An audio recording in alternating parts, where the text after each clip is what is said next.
அனைவருக்கும் என்னுடைய அன்பான காலை வணக்கம்.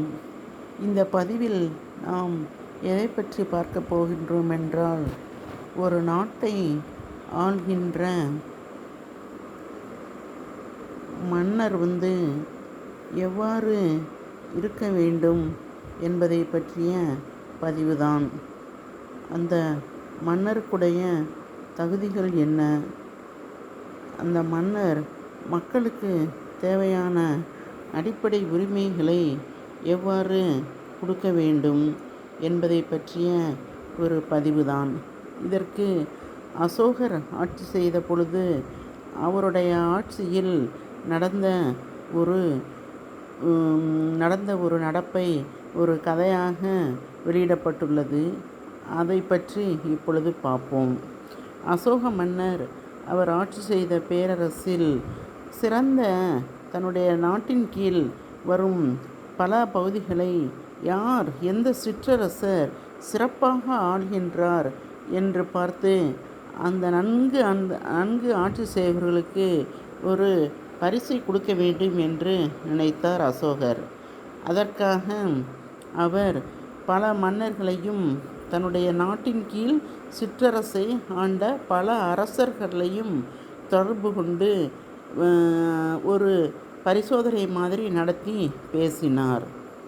அப்பொழுது அவருடைய பேரரசின் கீழ் வரும் தெற்கு பகுதியில் சேர்ந்த சிற்றரசர் எவ்வாறு கூறினார் என்றால், மன்னா, நான் கடந்த ஆண்டை விட இப்பொழுது அதிகமாக 3 மடங்கு வருமானத்தை அதிகரித்துள்ளேன் என்று கூறினார். அதை கேட்ட மன்னர், அப்படியா, மிகவும் மகிழ்ச்சி என்றார். அடுத்து வேறொரு பகுதியை ஆண்ட சிற்றரசரை அவர் தொடர்பு கொண்டு பேசினார். அப்பொழுது அவர் சொன்னார், மன்னா, நான் நம்முடைய நாட்டில் இப்பொழுது இருக்கும் தங்கத்தின் அளவை அதிகரித்துள்ளேன். சென்ற ஆண்டை விட இந்த ஆண்டு 2 மடங்கு தங்கம் பெருகியுள்ளது, வருமானமும் அதிகரித்துள்ளது என்று சொன்னார். அடுத்து இன்னொரு சிற்றரசரை தொடர்பு கொண்டு பேசிய பொழுது அவர் சொன்ன விஷயம், மன்னா, நான் என்னுடைய பகுதியின் கீழ் வேலை புரியும் ஊழியர்களுக்கு சம்பளத்தை குறைத்துள்ளேன். அவருடைய சம்பளத்தை குறைத்துள்ளேன். அடுத்து வேறு வரிகளை மக்களுக்கு விதித்துள்ளேன். அதன் மூலம் வருவாயை சென்ற ஆண்டை விட இந்த ஆண்டு 2 மடங்காக அதிகரித்துள்ளேன் என்றார். அடுத்து அசோக பேரரசர் வேறொரு பகுதியில் உள்ள ஒரு சிற்றரசரை தொடர்பு கொண்டார். இவ்வாறாக அவர் எல்லாவற்றையும் கவர் பண்ணிட்டார், கிழக்கு, மேற்கு, வடக்கு, தெற்கு என்று. கடைசியாக தொடர்பு கொண்ட சிற்றரசர் தான் கடைசி. இவரோடு இந்த பரிசோதனையை முடித்து கொள்ளலாம் என்று நினைத்தார். அப்பொழுது அந்த சிற்றரசர் சொன்னார், அரசே, மன்னா, இப்பொழுது இந்த வருடம் என்னுடைய பகுதியில், நான் ஆட்சி செய்யும் பகுதியில் வருமானம் பாதியாக குறைந்து விட்டது என்றார். ஏன் அப்படி சொல்லுகிறீர்கள் என்று அசோகர் கேட்டார். மன்னா, நாம் இருக்கும் பகுதியில் மக்களுக்கு தேவையான அடிப்படை வசதிகளை செய்து கொடுக்க வேண்டும். அடிப்படை வசதிகளை செய்து கொடுக்காமல் வருமானத்தை மட்டும் அதிகரிப்பது என்பது எந்த விதத்தில் நியாயம் என்று எனக்கு தோன்றியதால் அடிப்படை வசதியை அதிகரிக்கும் பொருட்டு நான் மக்களுக்கு வேலைவாய்ப்பை அதிகரித்துள்ளேன்.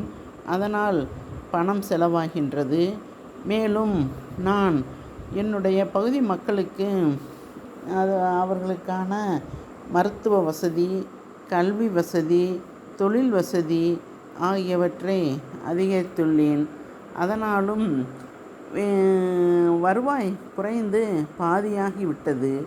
மருத்துவமனை வசதி, கல்வி வசதி, தொழில் வசதி, மக்களுக்கு தேவையான அடிப்படை வசதி அனைத்தையும் இந்த வருடம் நான் அளித்துள்ளேன் மன்னா. இனிமேல் இதை வைத்து கொண்டு மக்களை திருப்திப்படுத்தியுள்ளேன். அந்த திருப்தியடைந்த மக்கள் இனி அடுத்த வருடம் நன்றாக வருமானத்தை ஈட்டுவார்கள். அடுத்த வருடம் கண்டிப்பாக வருமானம் அதிகரிக்கும். இந்த வருடம் மக்களின் தேவையை பூர்த்தி செய்வது ஒன்றே என்னுடைய குறிக்கோளாக கொண்டேன் மன்னா. தயவுசெய்து நான் செய்ததில் ஏதும் பிழை இருந்தால் அதை மன்னித்து விடுங்கள் என்றார். ஆனால் மன்னர் அசோகரோ அவரை பாராட்டினார். சிற்றரசே, நீங்கள் செய்தது மிகவும் நல்ல காரியம். மக்களுக்கான ஒரு நல்ல ஆட்சியின் அடையாளம் என்பது ஒரு நல்ல ஆட்சி அந்த நாட்டில் அந்த பகுதியில் நடக்கின்றது என்பது அது அங்குள்ள எதை குறிக்கும் என்றால் அங்குள்ள மக்களுக்கு அடிப்படை வசதிகள் கிடைத்துள்ளதா என்பதை பொறுத்துதான் உள்ளது. வருமானத்தை அதிகரிப்பது முதல் குறிக்கோள் அல்ல. நீங்கள் செய்தது மிகவும் நல்ல காரியம்.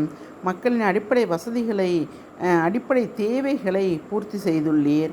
அடுத்து மக்களுக்கு தேவையான இருப்பிடம், மருத்துவ வசதி, கல்வி வசதி, தொழில் வசதி ஆகியவற்றை கொடுத்துள்ளீர். எனவே நீங்கள் செய்த காரியம் மிகவும் நல்ல காரியமாகும் என்று அந்த அசோக மன்னர் அவரை பாராட்டி அந்த சிற்றரசருக்கு தன்னுடைய விருதை பரிசை அறிவித்து, இவர்தான் என்னுடைய பேரரசின் கீழ் ஆட்சி புரியும் பல சிற்றரசர்களில் மிகவும் சிறந்த சிற்றரசர் என்று அறிவித்துள்ளார். இதிலிருந்து என்ன தெரிகிறது? இந்த கதையிலிருந்து கிடைக்கும் நீதி என்னவென்றால், ஒரு நாட்டையோ ஒரு மாநிலத்தையோ ஆளும் அரசர்கள் யாராக இருந்தாலும் அவர்கள் அந்நாட்டு மக்களின் அடிப்படை தேவைகளை முதலில் பூர்த்தி செய்ய வேண்டும்.